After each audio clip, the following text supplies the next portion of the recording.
Hello student, कैसे हो आप? उम्मीद करते हो कि आप सब ठीक होंगे।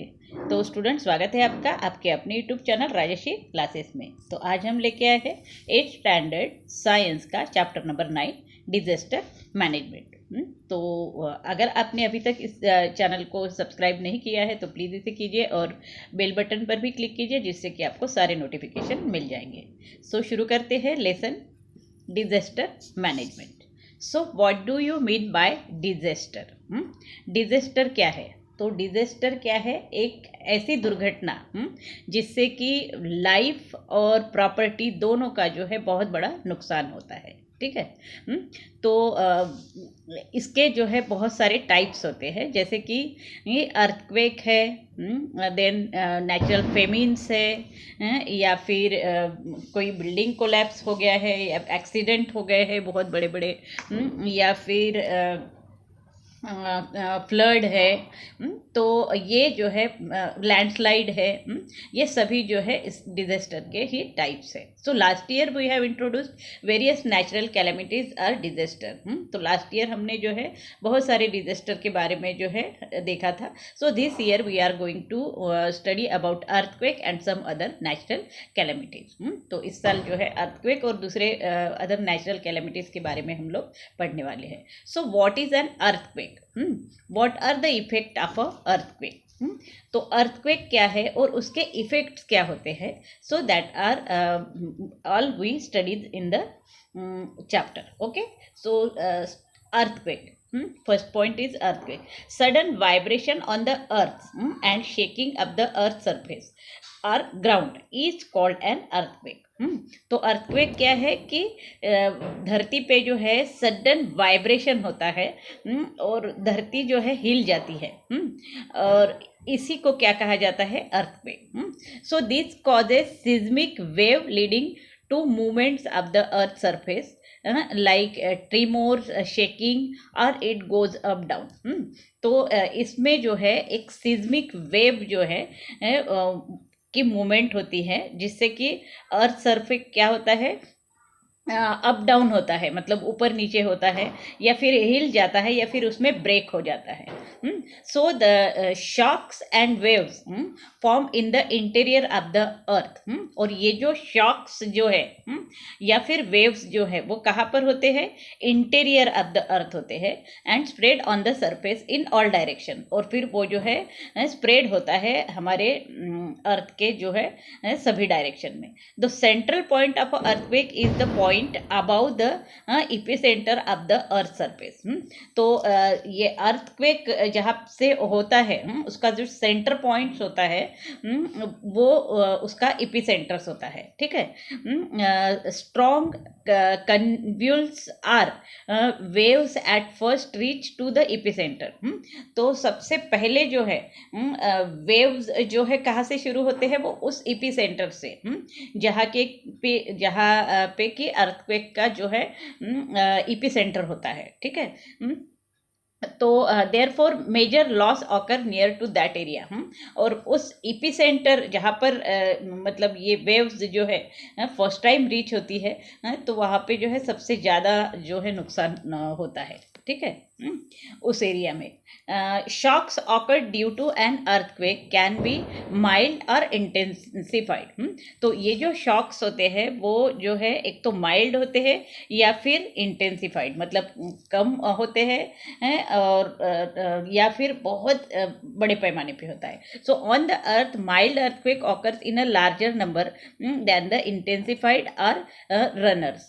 तो ये जो अर्थक्वेक होते हैं, माइल्ड अर्थक्वेक जो है बहुत टाइम आते हैं, बहुत बार आते हैं, लेकिन ये जो इंटेंसिफाइड जो है वो कभी कभी आता है, मतलब एक्यूट कहा जाता है इसको। तो ये मतलब कभी कभी आता है। So everyday earthquakes are notice at some or the other places on the earth. तो रोज जो है एवरीडे अर्थक्वेक जो है होते रहते हैं अर्थ के अलग अलग प्लेसेस पे। According to the observation of national earthquakes information centre, every year nearly 12,400 to 14,000 earthquakes occurs on the earth. ये जो नेशनल अर्थक्वेक इंफॉर्मेशन सेंटर है, जहाँ पे कि पूरे नेशन का अर्थक्वेक का इंफॉर्मेशन जो है कलेक्ट होता है, वहाँ के जो इंफॉर्मेशन के अनुसार जो है ईयरली, मतलब एवरी ईयर, हर एक साल में जो है कितने अर्थक्वेक होते हैं, 12,400 to 14,000 अर्थक्वेक जो है अर्थ पे होते हैं। तो इसको अगर आपको देखना है तो ये वेबसाइट दी है www.trees.education. So from this it is notice that earth is continuously vibrating. और इससे हमें क्या पता चल रहा है कि अर्थ जो है हमारी कंटिन्यूसली वाइब्रेट होते रहती है, ठीक है। सो यहाँ पे जो है पिक्चर्स दिए हुए हैं, क्रैक्स ऑन द बिल्डिंग। ये जो क्रैक्स दिए हैं बिल्डिंग के पास में जो दिख रहा है, बिल्डिंग को भी क्रैक हो गया है, और जो रोड है वो भी क्रैक हुआ है। नेक्स्ट जो है यहाँ पे focal point and epicentre of earthquake दिया हुआ है। फोकल पॉइंट्स कौन सा होता है और एपिसेंटर, ये जो है एपिसेंटर दिया है। प्लेट मूवमेंट कैसे होती है उसकी, सिज्मिक वेव, ये जो है वेव्स जो है यहाँ से निकलती है वो इस तरह से जो है दिखती है। और ये प्लेट मूवमेंट जो है ये मतलब धरती का जो ऊपर का भाग है वो उसकी मूवमेंट होना शुरू हो जाता है। ये दिखाया गया है यहाँ पर, ठीक है। Then the machines are instrument which record the earthquake is called a seismograph or a सीज्मोमीटर। एक मशीन होती है जिसमें कि अर्थक्वेक को जो है रिकॉर्ड किया जाता है, दैट इज कॉल्ड अ सीज्मोग्राफ और सीज्मोमीटर। ये आपको फिल इन द ब्लैंक्स में वगैरह पूछ सकते हैं। And accentuation intensity is measured in Richter scale, और उसकी जो इंटेंसिटी है वो जो है इससे मेजर करते हैं रेक्टर स्केल में, ठीक है। This is one of the mathematical measurement unit. ये जो है एक मैथमेटिकल मेजरमेंट यूनिट है। Effect of earthquakes are mentioned below, study then carefully. तो इफेक्ट जो है अर्थक्वेक के वो जो है नीचे दिए हुए हैं, इसको हमको जो है केयरफुली स्टडी करना है। Causes of an earthquake and effects of an earthquake, यहाँ पर जो है कॉजेज भी दिए हैं और जो है इफेक्ट्स भी दिए हैं। सो वोल्केनिक इरप्शन जो है वो होता है या फिर stress of big dams on the earth. Big dams जो है वो भी जो है स्ट्रेस होते हैं। देन माइनिंग जो है, देन अंडरग्राउंड एटॉमिक टेस्ट, मतलब अंडरग्राउंड जो एटॉमिक टेस्ट वगैरह जो होते हैं उससे भी जो है अर्थक्वेक होते हैं। Water percolates through the cracks of the earth. Due to tremendous heat, the water converts into steam. The steam formed tries to come out from the loosened earth surface, causing earthquakes. तो earthquake के जो है प्रकार जो है दिए हुए हैं यहाँ पे। वोल्केनिक इरप्शन भी हो सकता है अर्थक्वेक की वजह से, या फिर बिग डैम्स जो है उसमें स्ट्रेस आना शुरू हो जाता है। फिर माइनिंग जो होता है अर्थक्वेक की वजह से, या फिर अंडरग्राउंड एटॉमिक टेस्ट जो है उससे भी जो है अर्थक्वेक जैसी पोजीशन हो जाती है उसकी भी। और वाटर जो है percolates through the cracks of the earth due to tremendous heat the water converts into steam. तो पानी जो क्रैक से चला जाता है ज़मीन के अंदर, उस और अंदर की जो हीट होती है ट्रिमेंडस हीट की वजह से तो वाटर क्या होता है स्टीम में कन्वर्ट हो जाता है, और the steam form tries to come out. और वो जो स्टीम है वो बाहर आने के लिए जो है ट्राई करती है, तो from the looseness earth surface causing earthquake. और तो वो और जो है वो जहाँ पे अर्थ सरफेस सरफेस लूज होता है वहाँ से जो है ये बाहर आता है स्ट्रीम्स, और उसे अर्थक्वेक कहा जाता है। तो ओके, तो इस तरह के कॉजेज जो है अर्थक्वेक से होते हैं, और कॉजेज दिए हैं अर्थक्वेक के। And effect of an earthquake, effect क्या होता है? Loss of human being, wild animals and pets. उसमें जो है बहुत सारे ह्यूमन बीइंग्स का, वाइल्ड एनिमल्स, पेट्स का जो है नुकसान होता है। Economic loss at large scale, economic loss जो है फाइनेंशियल भी हमारा बहुत सारा नुकसान होता है। इलेक्ट्रिक पोल्स है, पाइपलाइंस है, हाउसेस है, बिल्डिंग्स है, रोड्स है, रेलवे ट्रैक्स, हर सभी जो है डिस्ट्रॉय हो जाते हैं। Ecosystem destruction due to the loss of biodiversity. और हमारी जो बायोडाइवर्सिटी है, बहुत सारे अलग अलग प्रकार के प्लांट्स और एनिमल्स के बहुत सारे जो प्रकार है, वो सभी जो है लॉस होने की वजह से हमारी इकोसिस्टम भी डिस्टर्ब हो जाती है। Direction of a flow of a river streams changes, reverse के जो डायरेक्शन है या फिर स्ट्रीम्स के जो डायरेक्शन है वो चेंज हो जाते हैं। Possibility to fire in cities increase, आग जो है सिटीज़ में जो है बढ़ सकती है। If there is earthquake at the bottom of the ocean, it may create tsunami waves and thereby large scale destruction of a coastal region. और अर्थक्वेक अगर जो है ओशियन में आता है, ओशियन के बॉटम में, तो उससे जो है सुनामी होती है, मतलब बहुत बड़ी बड़ी जो लाटाएँ बोलते वेव्स जो है वो जो है बाहर आती है, और आजू बाजू का जो भी परिसर होता है कोस्टल रीजन, वो डिस्टर्ब हो जाता है पूरा, और डिस्ट्रक्शन हो जाता है उसका। सो level of water table changes, और वाटर टेबल जो होता है हमारा, वो भी जो है चेंज हो जाता है। Okay, so precaution to be taken at the time of earthquake. तो प्रिकॉशन क्या लेना है हमको जब अर्थक्वेक होता है? तो if you are at home, अगर आप घर में हो, so then do not get scared and instead of running here and there stand still at one place. तो जब आप घर में होते हैं तो डरना नहीं है, और इधर उधर भागना भी नहीं है। हमें जहाँ हम खड़े हैं वहीं पे रहना है।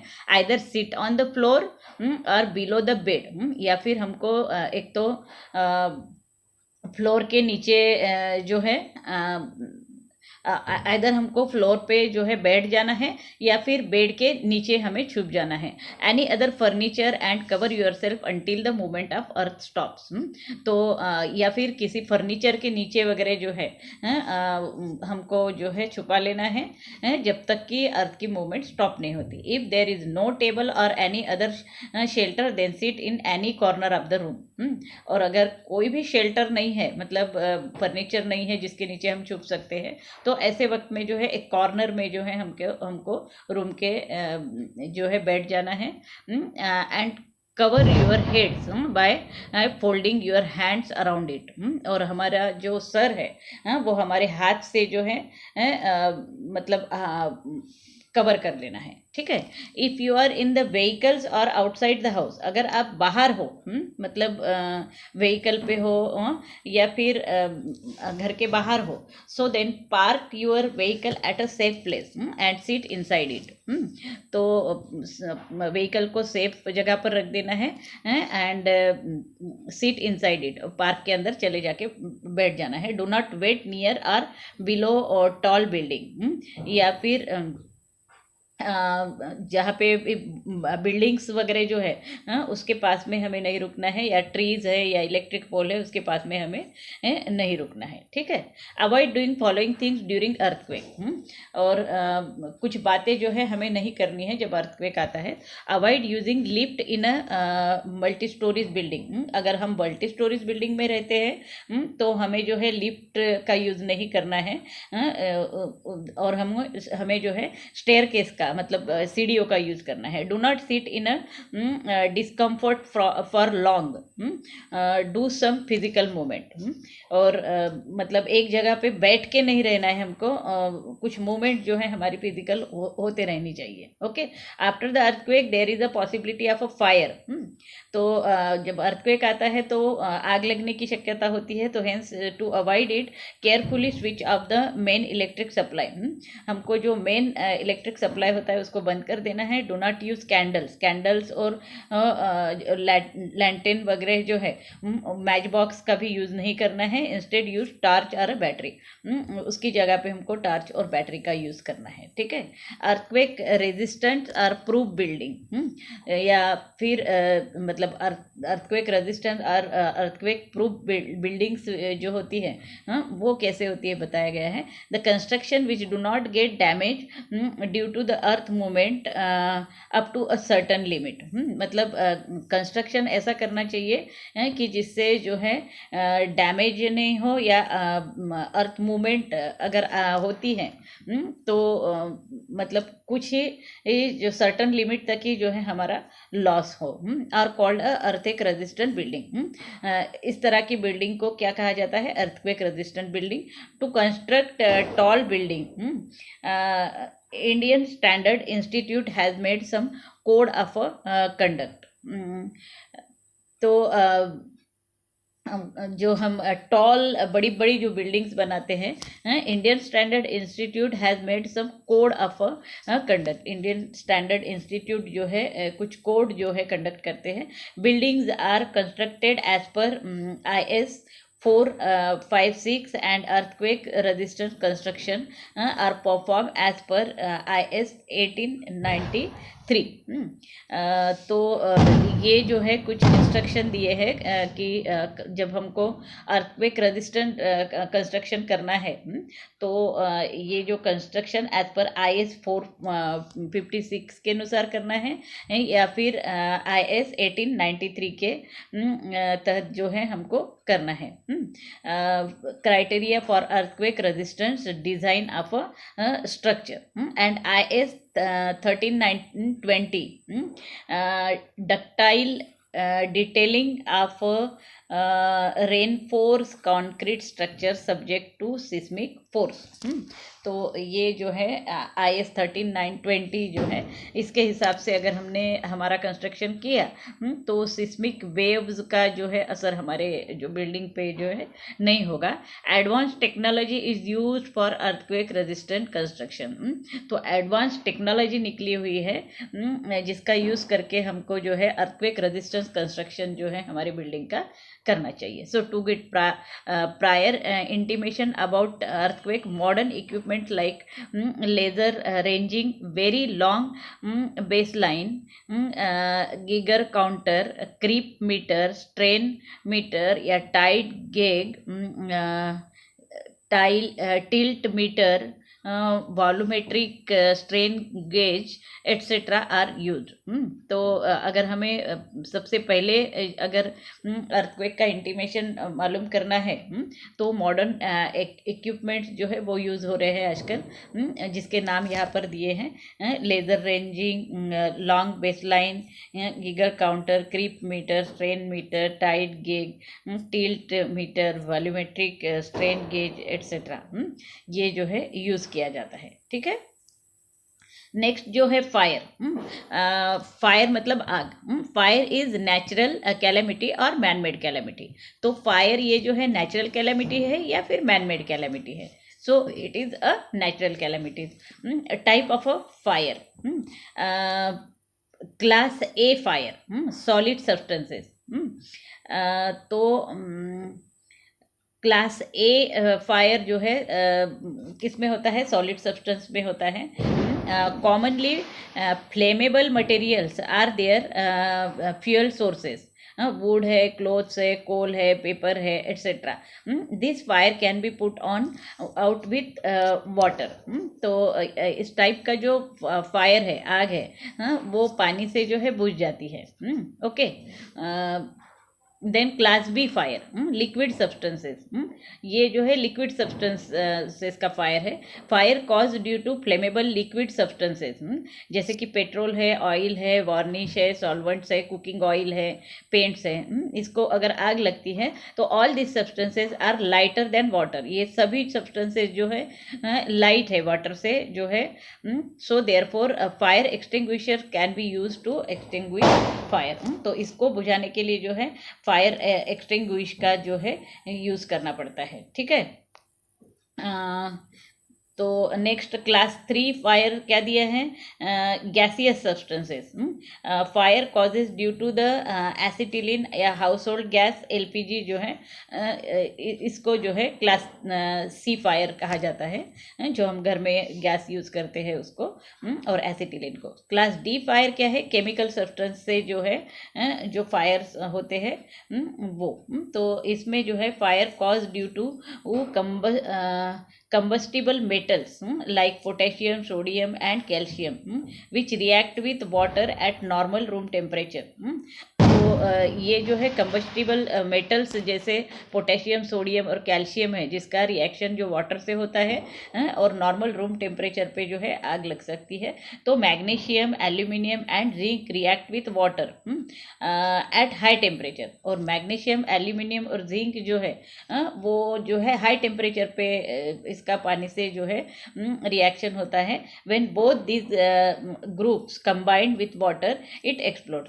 अगर वाटर से कंबाइन होते हैं दोनों ग्रुप में, मतलब नॉर्मल रूम टेम्परेचर वाले जो है और हाई टेम्परेचर वाले, तो इससे जो है एक्सप्लॉइड हो जाता है, मतलब एक्सप्लोजन हो सकता है। सो क्लास ई फायर कौन सा है, electrical. A fire cause due to electrical component is class E fire. The extinguish fire power is cut off and non conductive fire extinguishers like carbon dioxide are use. इसमें भी जो है fire extinguisher का use होता है, लेकिन ये जो है कार्बन डाइऑक्साइड जो है इसमें यूज़ होता है। तो इससे जो है हम जो है इलेक्ट्रिक से अगर आग लगती है तो उसे बुझा सकते हैं, या फिर जो है हमें पावर कट करना है। तो इस टाइप के जो है फायर 5 टाइप्स के होते हैं।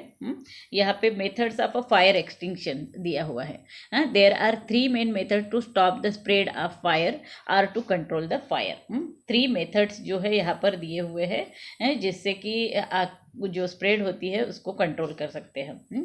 तो पहला है cool out, use of a water to extinguish fire. Water is most common and effective solution which is easily available everywhere.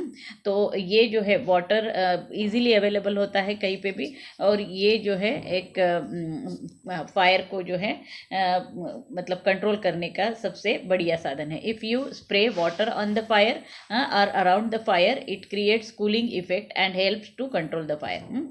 जब हम पानी जो स्प्रे करते हैं जहाँ पे आग लगी है, तो उससे जो है वो वहाँ का जो एरिया है वो कूल होता है और जो है फायर कंट्रोल में आ सकता है।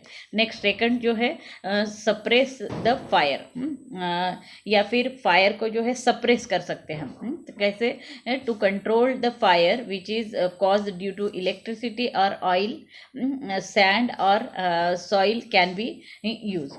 तो अगर इलेक्ट्रिसिटी की वजह से जो अगर आग लगी होती है तो इसको अगर हमको कंट्रोल करना है, या फिर ऑयल से अगर हुआ है तो हमें क्या करना पड़ेगा, सैंड मतलब रेती या फिर सॉइल जो है उसको यूज़ करना है, वो जो है आग के ऊपर डालना है। If we spread force like substance, froth like substances on the fire, it cuts off the contact between air and fire। तो इस ये जो सब्सटेंस हम अगर उसमें फायर पे डालेंगे तो it cuts of the contact between air and fire. तो एयर का और फायर का कांटेक्ट जो है हम बंद करते हैं। This method is more useful to extinguish the fire spread due to oil. ये जो मेथड है वो सबसे ज़्यादा जो है ऑयल से अगर आग लगती है तो इस पर यूज़ होता है। ठीक है। थर्ड जो है कीप अवे फ्लेमेबल सब्सटेंसेस।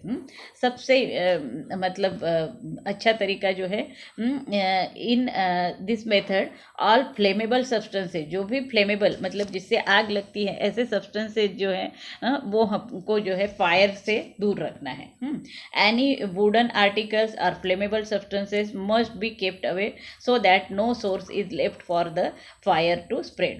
तो अगर हमने ये फ्लेमेबल सब्सटेंसेस जो है अलग रख दिए, मतलब वुडन आर्टिकल से या फिर जो जिसको आग लग सकती है ऐसे वस्तुओं से, तो जो है उसका फायर से कांटेक्ट ही नहीं होगा। तो हम जो है इसको अच्छे से कंट्रोल कर सकते हैं। Stirrup pump is the best device to put off small fire. अगर छोटा मोटा फायर्स है तो हम जो है एक पंप यूज़ कर सकते हैं, जिससे कि हम फायर को जो है कंट्रोल कर सकते हैं। It spray water in all direction around the fire. तो उस पाइप से जो है वाटर स्प्रे कर सकते हैं और वो आग जो है बुझा सकते हैं। प्रिकॉशन एंड सेफ्टी मेजर्स दिए हुए हैं। क्या प्रिकॉशन लेना है? Develop the habits of a switching of a gas regulator. हमको जो है कुछ आदतें हमें जो है बढ़ानी पड़ेगी, जैसे कि switching off the gas regulator when not in use, specially during night. जब हम सोने जाते हैं तो गैस का रेगुलेटर बंद करना जो है नहीं भूलना है हमको। Switch off the electrical appliances when you are going out of the house. जब भी हम घर के बाहर जाते हैं तो इलेक्ट्रिक के सभी अप्लायंसेस को जो है पूरा बंद करके जाना है। To make other alert and call them for help, shout loudly. और अगर ऐसा कुछ होता है तो हमको अलर्ट रहना है, हेल्प के लिए लोगों को बुलाना है, जोर जोर से चिल्लाना है। Call fire brigade. और अगर बहुत बड़ी आग लगी है तो फायर ब्रिगेड को कॉल करना है। तो provide information how to use fire extinguisher. तो इंफॉर्मेशन हमें कलेक्ट करनी है कि फायर एक्सटिंग्विशर जो है कैसे यूज़ किए जाते हैं। फर्स्ट एड, और हमारे घर में फर्स्ट एड जो मेडिकल का एक बॉक्स होता है वो हमें अपने पास में रखना है। Let the patient sleep in comfortable position. अगर कोई मतलब इसका शिकार हुआ है तो उसको बिठाना है या फिर उसको जो है कंफर्टेबली जो है लिटा देना है। And call the doctor immediately, और डॉक्टर को जो है तुरंत में कॉल कर देना है। Landslide rift collapse. अगर लैंडस्लाइड होता है, लैंडस्लाइड मतलब कि जो ऊपर की जो टेकड़ी वगैरह एरिया, हिली एरिया जो होता है वो वहाँ की जो लैंड है वो खिसक जाना, या फिर rift collapse. What are the reason for Malin mishap in Pune district? Malin mishap in Pune district. What are its effect? तो ये माड़िन नाम का जो पुणे डिस्ट्रिक्ट का जो एक गांव है, वहाँ पर जो है एक ऐसे ही लैंडस्लाइड हुआ था और वो पूरा गांव का गांव जो है उसके अंदर दब गया था। और सब जो वहाँ के बहुत सारे लोग जो है उसमें मर गए थे। एनिमल्स का भी नुकसान हुआ था और प्रॉपर्टी का भी नुकसान हुआ था। So what is the landslide? Landslide क्या है इसके बारे में हम अब आगे जो है पढ़ेंगे। So natural cracks and features present in hard rock causes their breaking. तो नेचुरली जो है कुछ क्रैक्स होते हैं या फिर फिशर्स जो है वो तैयार होते हैं हार्ड रॉक पे, और उससे जो है वो रॉक जो है ब्रेक हो जाता है, specially eight the time of a heavy rain. और कब होता है ये? स्पेशली जब बहुत सारा रेन होता है या वाटर एंटरिंग दिस क्रैक्स, और इस क्रैक में जो है पानी अगर अंदर चला जाता है, so causes weathering of this rocks. तो ये जो रॉक्स है वो कटना शुरू हो जाता है, वेट इंक्रीजेस, और फिर उसके ऊपर जो है एक वेट आ जाता है, और this rock slides on the slopy region. और फिर वो जो रॉक है स्लोप जहाँ पर है उस रीजन से जो है टूट के गिर जाता है and settle at the lower side, और नीचे आके सेटल हो जाता है। This is called a collapse of a rift. तो इसे क्या कहा जाता है? Collapse of a rift. Okay, then causes of a landslide. Landslide से क्या क्या कॉजेस होते हैं? After effect of a natural disaster like earthquake, tsunami, heavy rain, storms, flood cause landslide. वैसे ही जो है ये लैंडस्लाइड होता है, ठीक है। Unlimited cutting of trees causes soil erosion. और अगर हमने अनलिमिटेड ट्रीज को जो है कट करना शुरू कर दिया तो सॉइल इरोजन हो जाएगा। So while buildings, roads in mountain there is a lot of digging. मतलब बिल्डिंग बनाने के लिए या रोड बनाने के लिए जो है माउंटेन्स को जो है हम मतलब कट करना शुरू कर रहे हैं। So there is a lot of digging that makes the mountain weak. और इसकी वजह से जो है माउंटेन जो है वो कमज़ोर होने लगे हैं। तो effect of a landslide, rivers get flooded and change their paths. तो ये जो लैंडस्लाइड की वजह से जो है रिवर्स जो है उसमें बहुत ज़्यादा पूर आना शुरू हो जाता है और उसके जो पाथ है, रास्ते जो है उसके बदल जाते हैं। Displacement of waterfall, formation of artificial water reservoirs, और जिससे कि वाटरफॉल्स जो है वो डिस्प्लेस हो जाता है और आर्टिफिशियल वाटर रिजर्वायर्स जो है तैयार हो जाते हैं। So there is a live and financial loss on a large scale, जिसमें कि फाइनेंशियल लॉस भी होता है और जीवित नुकसान भी होता है। As tree buildings rocks on a slopy areas collapse on low laying land. तो जो है ट्रीज है, बिल्डिंग्स है, रॉक्स है स्लोपी एरिया के, जो कोलैप्स हो जाते हैं और जो है स्लोपिंग एरिया से नीचे आकर वो सेटल होते हैं। सो लैंडस्लाइड इफेक्ट द ट्रैफिक, और लैंडस्लाइड से जो है ट्रैफिक भी जो है मतलब अनकंट्रोल हो जाता है। Landslide destroyed plant life on it, और लैंडस्लाइड से जो है प्लांट भी जो है डिस्ट्रॉय हो जाते हैं।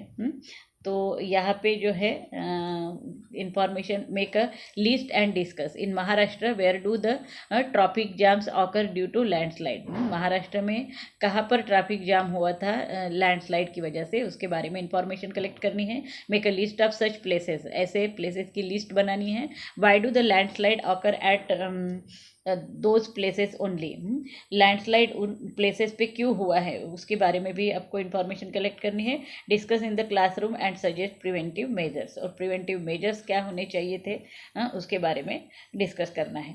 Then disaster relief planning, if the plan is prepared it will help any disaster relief in the school.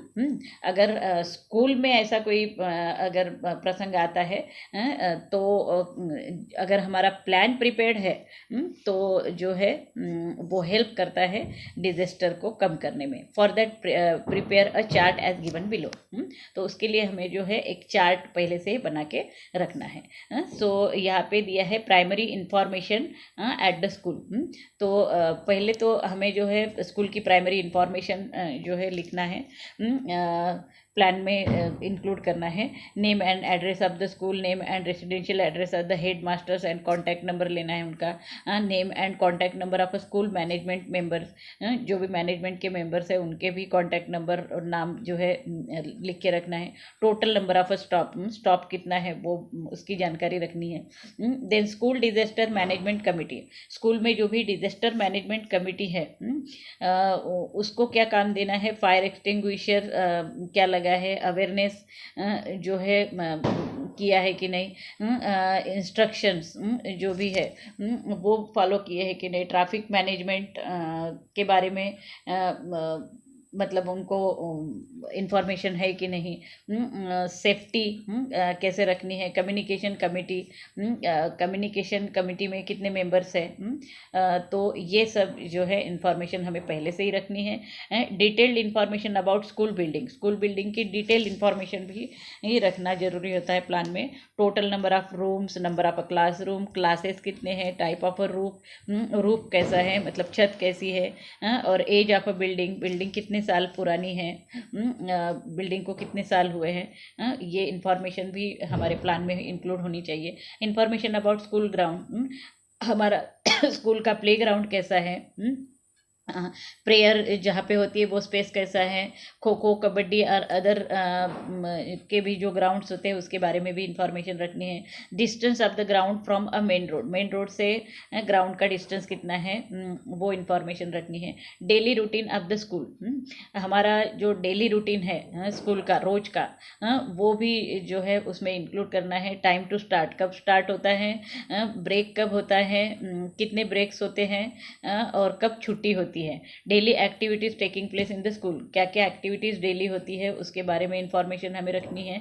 Then possible hazards in the school, क्या क्या नुकसान हो सकता है स्कूल में, तो name and types of the dangers, किससे खतरा हो सकता है।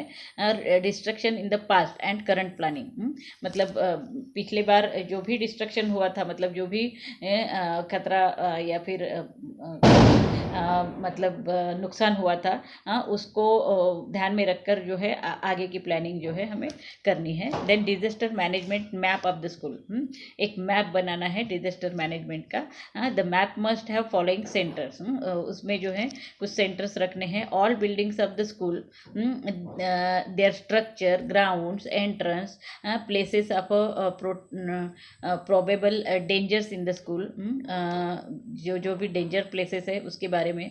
Safe places at the time of disaster, disaster अगर हो जाता है तो सेफ प्लेसेस कौन से रहेंगे उसके बारे में इंफॉर्मेशन रखनी है। नियरेस्ट रोड, मतलब आसपास का रोड कौन सा है। This map must be at the entrance of the school, और ये मैप जो है हमारे स्कूल के एंट्रेंस लगा के रखना है। And all student must be given detailed knowledge about it, और हर एक स्टूडेंट को जो है इसका डिटेल नॉलेज जो है हमें देना है। Mock drill in the school, या फिर जो है बच्चों को इसका ट्रेनिंग्स भी जो है देना है।